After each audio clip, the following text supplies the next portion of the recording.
بسم اللہ الرحمن الرحیم۔ میرا نام نور حسن ہے اور میں مدرسہ جامعہ انیس المدارس میں پڑھتا ہوں۔ میں آپ کے سامنے 4 زبانوں میں فرمان مصطفیٰ صلی اللہ علیہ وسلم بیان کروں گا، تو پلیز آپ اس کو سنیں اور آگے شیئر کریں۔ عن ابی هريرة رضی اللہ تعالی عنہ قال قال رسول اللہ صلی اللہ علیہ وسلم افضل الصيام بعد رمضان شهر الله المحرم وأفضل الصلاة بعد الفريضة صلاة الليل۔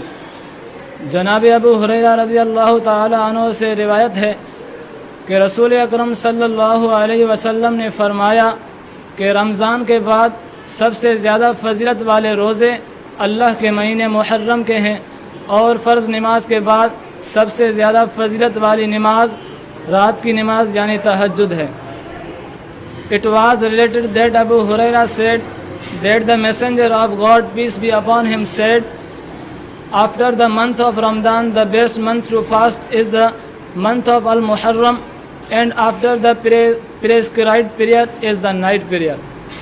جناب ابو ہریرہ رضی اللہ تعالی عنہ کا روایت ہے کہ رسول اللہ صلی اللہ علیہ وسلم جن فرمایو تو رمضان کا پوئے سب کا ودیک فضیلت والا روزہ اللہ جے مہینے محرم جا آہن،